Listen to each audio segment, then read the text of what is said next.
اعوذ باللہ من الشیطان الرجیم، بسم اللہ الرحمن الرحیم۔ نولی فیکٹری کے معزز دوستو، السلام علیکم۔ ناظرین اکرام، آپ نے اکثر کسی پرانی حویلی، پر اسرار جگہ یا کسی خوفناک علاقے کے بارے میں ضرور سن رکھا ہوگا کہ یہاں کسی نادیدہ مخلوق کا سایہ ہے، اور اکثر اس کی وجہ سننے میں یہ آتی ہے کہ اس جگہ پہلے قبرستان موجود تھا جس کو مسمار کر کے گھر تعمیر کیے گئے، لہٰذا اس قبرستان میں بسنے والی روحیں کسی نہ کسی طرح ان مکینوں کو اپنے ہونے کا احساس دلاتی رہتی ہیں۔ لیکن دوستو، آج ہم آپ کو پاکستان کے ایک ایسے قبرستان کے بارے میں بتانے جا رہے ہیں کہ جس میں انسانوں کے ساتھ ساتھ ایک جن کی قبر بھی موجود ہے، اور کہا جاتا ہے کہ اس جن کو انسانوں کی طرح ہی غسل دے کر دفنایا گیا تھا۔ جی ہاں ناظرین، یہ قبرستان کراچی کا سب سے مشہور اور دنیا کا سب سے پرانا قبرستان میوہ شاہ ہے، جس کا شمار دنیا کے تاریخی اور بڑے قبرستانوں میں ہوتا ہے۔ میوہ شاہ میں موجود کئی قبریں جن کے قدموں پر 17ویں صدی کی تاریخیں آویزاں ہیں، اس بات کی دلیل ہے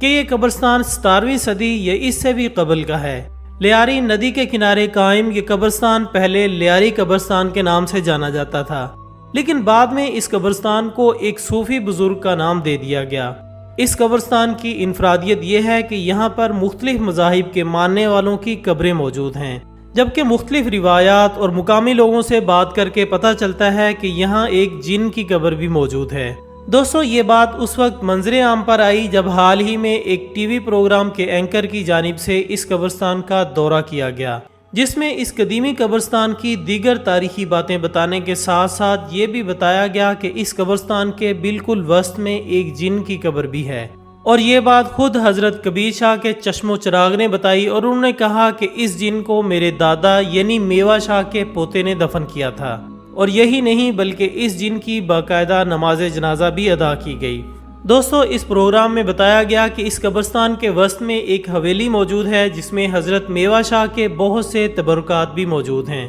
لیکن وہاں موجود ایک پراسرار پتھر تمام لوگوں کے لیے مرکز نگاہ بنا ہوا ہے، کیونکہ اس پتھر میں ایک عجیب و غریب شکل نمودار ہوتی ہے جس کو دیکھ کر ایسا محسوس ہوتا ہے کہ واقعی کوئی نادیدہ مخلوق اپنا وجود رکھتی ہے جو کہ عام انسانوں سے اوجل ہے۔ اس پتھر میں واضح طور پر ناک، آنکھیں اور تھوڑی کو دیکھا جا سکتا ہے، اور اس پتھر کے بالکل قریب حضرت میوہ شاہ کی لاٹھی بھی رکھی ہوئی ہے،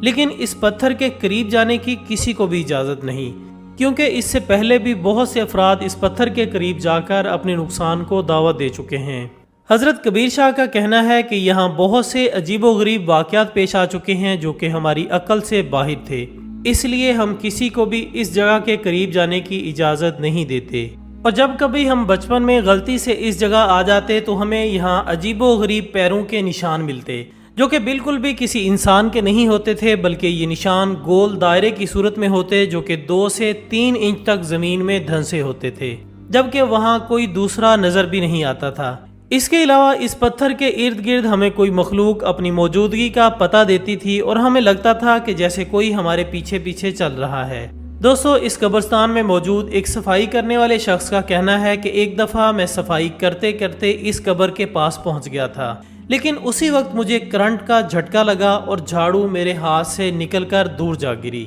اور پھر اس کے بعد میں اس جگہ کے قریب کبھی نہیں گیا۔ ویسے تو یہ قبر ظاہری طور پر ایک نہایت پرسکون قبر ہے جس پر چادر اور پھول بھی چڑھائے جاتے ہیں، جبکہ لوگ دور کھڑے ہو کر دعائیں بھی مانگتے ہیں۔ اس کے علاوہ اس قبرستان کے متعلق اور بھی بہت سی باتیں بتائی جاتی ہیں جن کو سن کر انسان پر خوف طاری ہو جاتا ہے۔ ان میں سے ایک کہانی یہ بھی سنائی جاتی ہے کہ کئی مقامی لوگوں نے اس قبرستان میں ایک سرخ دلہن کو بھی دیکھا ہے، جس کے متعلق کہا جاتا ہے کہ وہ بہت بلند آواز میں روتی ہے، اور آدھی رات کو اس کے رونے کی آواز اور بھی بلند ہو جاتی ہے۔ کئی مقامی لوگوں کے ساتھ ساتھ قبرستان کے ایک گارڈ نے بھی یہ کہانی سنائی ہے کہ انہوں نے ایک قبر سے ایک بچے کو نکلتے ہوئے دیکھا ہے۔ یہ بچہ قبر سے اٹھتا ہے اور دیکھتے ہی دیکھتے بوڑھا آدمی بن کر نظروں سے اوجھل ہو جاتا ہے۔ مقامی لوگ ایک کہانی یہ بھی سناتے ہیں کہ اس قبرستان میں بچوں کے کھیلنے اور شور مچانے کی آوازیں بھی آتی ہیں۔ ایک گارڈ کا کہنا ہے کہ قبرستان کی دیواریں بہت اونچی ہیں اور بچے اس میں داخل نہیں ہو سکتے،